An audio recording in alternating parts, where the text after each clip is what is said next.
ಮಗನೇ ಕೂಗಿದರೆ ಕೇಳುತ್ತಿರುವ ನಿನಗೆ ಒಳಗಡೆ ಕುಳಿತುಕೊಂಡು ಏನು ಮಾಡುತ್ತಿರುವೆ ಮಗನೇ? ಹೊರಗಡೆ ಬರಲೇ?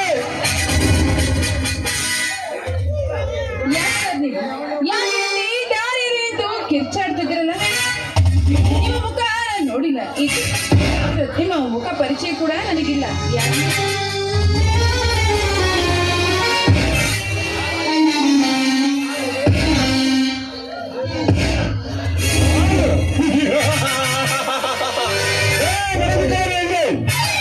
ನಾನು ಯಾರೆಂದು ಕೇಳುತ್ತಿರುವೆಯೋ?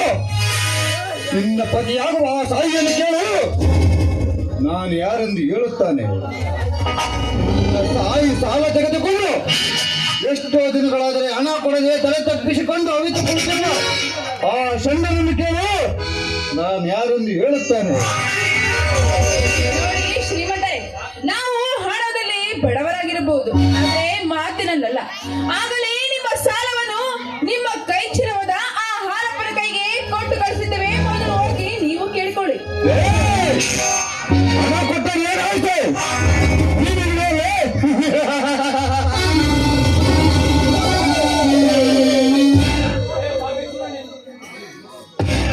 ಏ ಪಾಪಿ ನನ್ನ ಮಗನೇ, ದೂರ ನಿಂತು ಮಾತನಾಡೋದು ಕಲ್ತ್ಕೊಳ್ಳೋ ನಾಯಿ.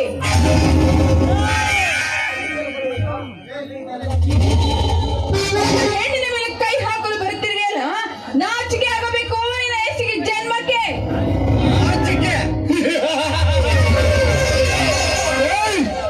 ನಾಚಿಕೆ ಎನ್ನುವುದು ಹೆಣ್ಣಿನ ಹೃದಯದಲ್ಲಿರಬೇಕಲ್ಲ.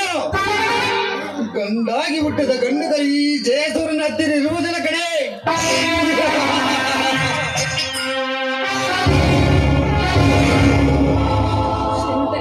ನಿಮ್ಮ ಕೈ ಮುಗಿದು ಬೇಡ್ಕೊಳ್ತೇನೆ, ನನ್ನನ್ನು ಏನ್ ಮಾಡ್ಬೇಡಿ. ಮೊದಲು ಹೊರಟು ಹೋಗಿ ಇಲ್ಲಿಂದ.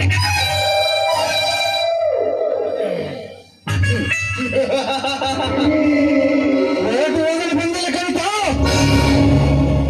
ಅತಿಯಾಗಿ ಯೌವನ ತುಂಬಿ ತುಳುಕಾಡುತ್ತಿರುವ ನಿನ್ನ ದೇಹದ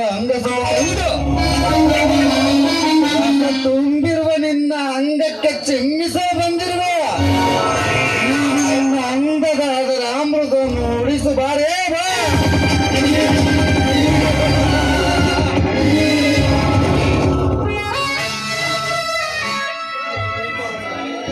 ನೋಡಿ ಶ್ರೀಮಂತರೇ, ಈ ಬಡವನ ಹೆಣ್ಣಿನ ಮೇಲೆ ಕರುಣೆ ತೋರಿಸುವುದನ್ನು ಬಿಟ್ಟು ಇದಕ್ಕೆ ಕಾಮ ಸುಖಕ್ಕೆ ಕರೀತಿರಲ್ಲ, ಇದು ನಿಮಗೆ ಯಾವ ಧರ್ಮ? ನೀವೇ ಹೇಳಿ ಶ್ರೀಮಂತರೇ. ಪವಿತ್ರವಾದ ಸ್ಥಾನಮಾನ ನಿನ್ನ ಸಮಾಜವು ಹುಡುಗರಿಗೆ ಕೈ ಸನ್ನೆ ಮಾಡಿ ಕರೆದು ಸುಳ್ಳೆಯರಂತೆ ಸುಖ ಕೊಡುವ ನಿನ್ನಂತ ಹೆಣ್ಣುಗಳಷ್ಟಿಲ್ಲ ಈ ಆಳು ಸಮಾಜದಲ್ಲೇ.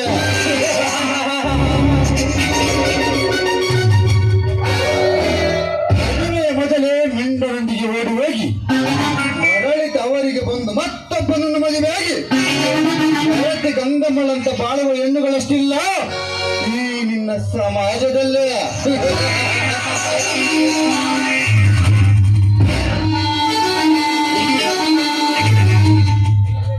ಮೈಯಲ್ಲಿ ಹುಷಾರಿಲ್ಲವೆಂದು ಆಸ್ಪತ್ರೆಗೆ ಹೋಗಿ ಬರ್ತೇನೆಂದು ಹೇಳಿ ಜೊತೆಗಾರನ ಜೊತೆ ಮೀಟಿಂಗ್ ನಡೆಸಿ ಬರುವ ಹೆಣ್ಣುಗಳಷ್ಟಿಲ್ಲ ಸಮಾಜದಲ್ಲೇ. ಬಾರೇ ಸುಮ್ಮನೆ ಬಾ, ಒಂದು ಸಲ ನನ್ನ ಬೇಕನ್ನು ತೀರಿಸು. ಬಲವಂತವಾಗಿ ಅನುಭವಿಸಬೇಕಾಗುತ್ತದೆ ನಿನ್ನ ಅಂಗ ಸುಖವನ್ನ.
ಮಾತ್ರ ಸಾಲುವ ಕೊಡೋ ರೂಪದಲ್ಲಿ ಅವರ ಸಂಸಾರವನ್ನು ನರಕ ಮಾಡಿದ್ದೀವಿ.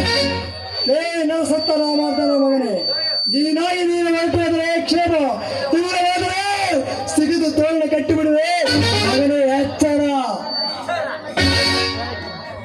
ಎಚ್ಚರ. ನಾನು ಯಾರು?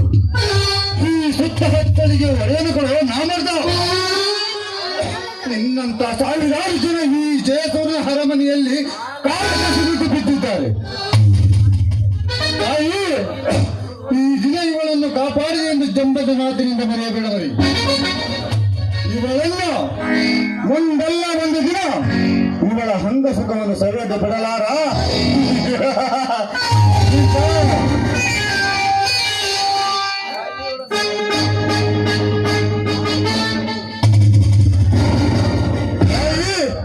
ಇವಳ ಸಾವು ಸಮೀಪದಲ್ಲಿದೆ. ನೀನು ನಿಜವಾದ ಗಂಡಸಾಗಿದ್ದರೆ ಇವಳನ್ನು ಉಳಿಸಿಕೋ, ಇಲ್ಲವಾದರೆ ಕೈಲಾಗದ ಚಂಡನನ್ನು ಮನೆಯಲ್ಲಿ ಕುಳಿತುಕೋ. ಇದು ನನ್ನ ಚೆನ್ನ ಕೊಟ್ಟ ತಾಯಿ ಮೇಲೆ ಅಣೆ. ಗಂಡಗೆ ಗುಂಡಿಗಿರುವ ಗಂಡು ನಾನು, ಇಲ್ಲ ನೀವೇನು ಮುಂದೆ ನಿನಗೆ ತಿಳಿಯುತ್ತದೆ.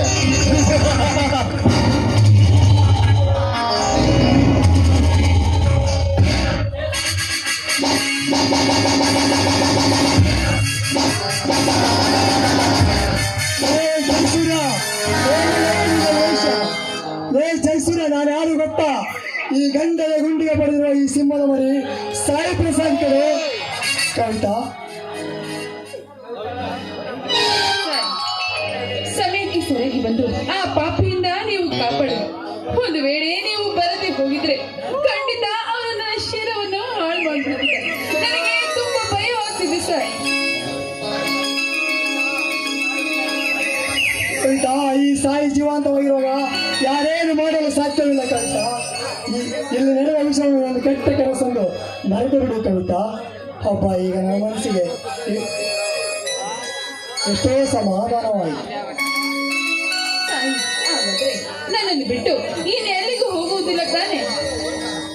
ಕವಿತಾ, ಅವನ 10 ಒಡೆಯನಾದರೇನು, 1000 ಸರಳಾದರೇನು, ನಮಗೆ ಮುಟ್ಟುವ ಶಕ್ತಿ ಅವನಿಲ್ಲ ಕಡೆ ಕವಿತಾ.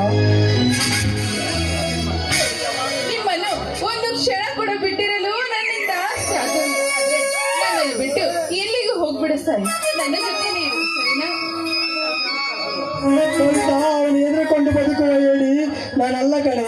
ಅವನು ಮುಂದೆ ಅವನು ತುಂಡು ತುಂಡಾಗಿ ಕತ್ತರಿಸಿ ಈ ಜೀವಿಸುವ ದಿಟ್ಟತನ ಕಂಡು ಸಾಯಿ ಪ್ರಸಾದ್. ಒಂದು ವೇಳೆ ಅವನಿಗೋಸ್ಕರ ನೀವು ಪ್ರಾಣವನ್ನು ಕಳ್ಕೊಂಡ್ರೆ ನಾನೇನ್ ಮಾಡ್ಲಿ? ನಾನು ಇದು ನೀವೊಬ್ಬರೇ ಪ್ರಿಯಕರ. ನೀವು ನನ್ನನ್ನು ಬಿಟ್ಟು ಹೋದ್ರೆ ಯಾರು ನೋಡ್ಕೊಳ್ತಾರೆ? ಅಪ್ಪ, ಈಗ ನನ್ನ ಮನಸ್ಸಿಗೆ ಸಮಾಧಾನವಾಯಿತು. ಯಾರಿಗೆ ಅಂಜದೆ, ಯಾರಿಗೆ ಅಳಕದೆ, ನಗರದ ಸಂತೋಷವಾಗಿ ಧೈರ್ಯವಾಗಿದೆ. ಅಷ್ಟೇ ಸಾಕು ಕವಿತಾ. ಒಂದು ಸಲ ಮನಸಾರ ನಕ್ಕ ಬಿಡಿ ಚಿನ್ನ. ತಾಯಿ, ನಾನಂತೂ ನಿಮ್ಮನ್ನು ಮನಸಾರ ಪ್ರೀತಿ